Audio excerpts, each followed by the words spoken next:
किती निरागस होते त्याचे जेव्हा त्यांनी हे उत्तर दिलं. डॉक्टर व्हायचं की इंजिनियर?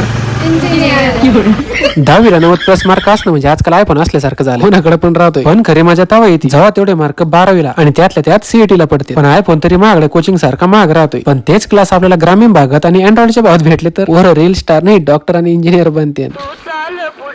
तर रामकृष्ण हरी मंडळ कहाणी आहे माझ्यासारख्या समाजकार्याची आवड असणाऱ्या 2 भावांची, ज्यांचा प्रवास मी 10 वर्षापासून पोहोच राहिलो. जेव्हा मी बोरावके कॉलेजला 11वी-12वीला होतो आणि ते MSc ला होतो. घरी सगळे एकरभर जमीन आणि घरून 1 रुपयाची पण मदत नाही. पण तरी यांच्याकडे सगळ्यात मोठी संपत्ती होती ती म्हणजे बुद्धी आणि तिला जोड होती जिद्दी. आणि ह्या संपत्तीच्या जीवावर आपल्या ग्रामीण भागातल्या 11वी-12वीच्या पोरांचं भवितव्य घडवण्यासाठी नगर पुण्याला न जाता कोल्हार तालुका राहता इथे सुरू केले एक्सपर्ट कोचिंग क्लासेस.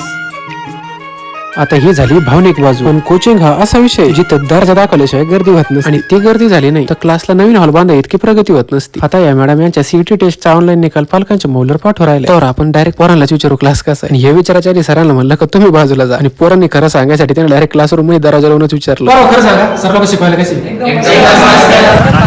सगळे टीचर्स खूप फ्रेंडली एकदम भारी. एक पण असे टीचर नाही की ज्यांच्यात कमी, सगळे एक्सपर्ट आहे. आणि मग सगळ्यांना बारकाईने विचारल्यावर कळालं यांचा CETचा कोर्स फक्त 50 दिवसाचा आणि फक्त 50 विद्यार्थ्यांना प्रवेश दिला जातो. प्रत्येक विषयाला 2-2 शिक्षक राहते. त्यामुळे किमान 20 पोराला तरी 90+ पडते. शिकवायचं सोडून तुम्हाला अजून काय काय आवडलं क्लासमध्ये?